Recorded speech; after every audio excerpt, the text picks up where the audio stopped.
Good morning, boys and girls. Today is Tuesday. We're going to read a book about bears and we'll answer a few questions. We'll get started. Good morning. Today is Tuesday, August 18th, 2020. Today we will read a book and I love this activity. I hope you enjoy this story. We're going to remember that this is called the front cover and this is called the back cover. And this part right here that holds all the pages together is called the spine. So let's get started with our Bears Don't Read book. Most days, George sat on a bench at the edge of the woods and stared out at the distant hills. He wondered about life. Oh, life is lovely, he thought. Tra-la-la and all that. But is it that? Is it? He wondered. Is this all there is?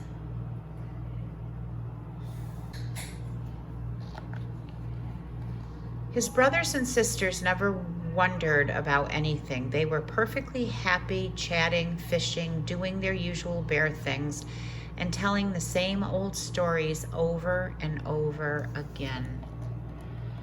But George was bored. He didn't want to do the usual bear things anymore.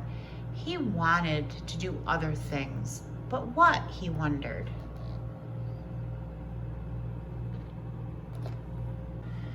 Then one day, as George was strolling through the forest, he found a book lying beneath the tree. Somebody must have lost this, he thought. How interesting. Inside were pictures of a bear just like him. On the other pages there were lots and lots of words. Each one, even the tiny ones, is saying something, he thought. If only I knew what it was. And this bear is having an exciting life. Not like mine, George sighed. But then he had a brilliant idea. He rushed home to tell the others. I'm going to go to town and find the owner of this book and ask them to teach me to read. You don't want to go there, said his brother. They don't like bears in town. But I want to learn to read, said George. That's just silly, said his sister. Bears don't read. Why can't you be happy doing normal bear things?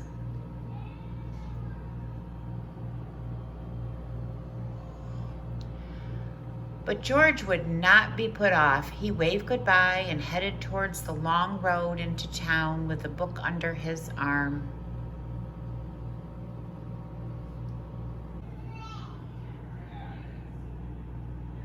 George walked for a while, a whole day and a whole night, stopping to rest on a grassy hill under a sparkling sky. Before he slept, he opened the book again and gazed at the words. Already he felt that the world was a more interesting place. The next morning, George rose with the sun, and by midday, he could see the town in the distance. He smiled. It looked lovely. There must be so many people who know how to read there, he thought, and lots of new stories they can tell me.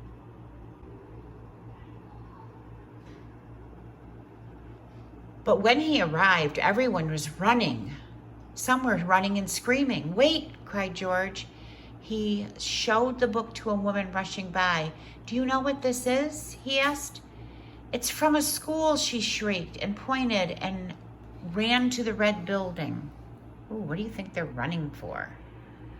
Bear, somebody shouted. Call the police. Call this. How peculiar, George thought as he walked towards the school.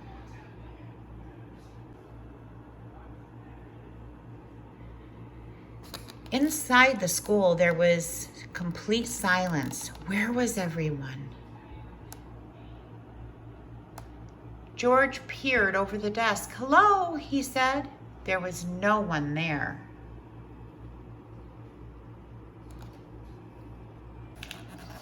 Suddenly, there was a shout. Freeze, hands above your head. George was surrounded by policemen. What's the matter? He asked nervously.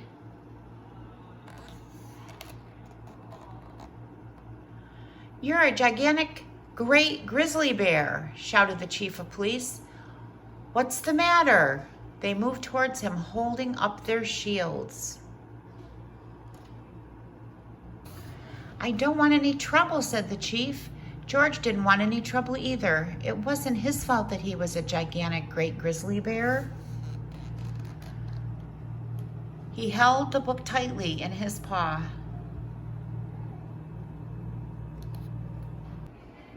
Just then the doors burst open and in walked a little girl named Clementine with her mother. Hey, cried Clementine, that's my book. That's my bear in my book. This is a dangerous animal, roared the chief. Stand back. He doesn't look dangerous to me, said Clementine. Not, said George. I'm not that sort of bear at all. I was just hoping somebody could teach me to read. Silence, roared the chief. But Clementine wasn't listening. I'm learning to read, she said. We could learn together. Couldn't we, Mom? Clementine's mother looked at George. She could see that he was a perfectly nice sort of bear. I don't see why not, she said. So you'll take responsibility for this bear, will you, madam? Asked the chief. Certainly, said Clementine's mother. And there is no need to shout. She held out her hand to George.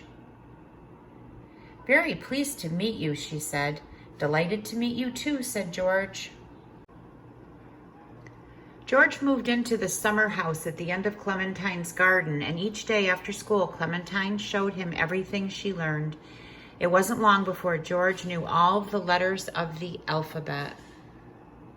George didn't find reading very easy at first. Even though he tried hard, he often made mistakes. But luckily, Clementine was a kind and patient teacher. Sometimes the chief came over to see how they were getting on. He brought a book of his favorite poetry to read to George out loud.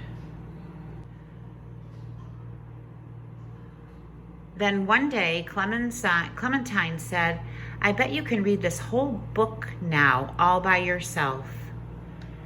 George opened it and began. Once upon a time, there was a large brown bear who found a book lying under a tree. He read the whole book, all the way to the end. Bravo, said Clementine. We knew you could do it. And for George, that was just the beginning. The end. Okay, boys and girls, we have 3 questions that we're going to work on together. Let's read through them first. What did George want to learn to do? Number 2, how did George feel in the beginning of the story? And number 3, how did George feel at the end of the story? Okay, so let's start with the first one. What did George want to learn to do? What do you think he wanted to do? You can draw me a picture, you can write the word, and then maybe someone can email me back and let me see if you got the answer right. If you chose he wanted to learn how to read, you are correct. He wanted to learn how to read. Okay, the second question is, how did George feel in the beginning of the story? How did he feel? Put your thinking caps on. He wanted to what? He was feeling bored, and he wanted to learn how to read. He wanted to go visit the town. He didn't want to do bear stuff anymore, right? He wanted to learn how to read and learn some new exciting things. And then number 3, how did George feel at the end of the story? Remember, he learned how to read. Clementine worked with him, and the chief of police came and read to him as well. I think he felt happy at the end of the story because he worked really hard and he learned how to read that book. Okay, well, that's it for today, friends. If you could email me and let me know if you like the story or not, give me a thumbs up or a thumbs down, and I will see you tomorrow morning. Have a good night. Bye-bye.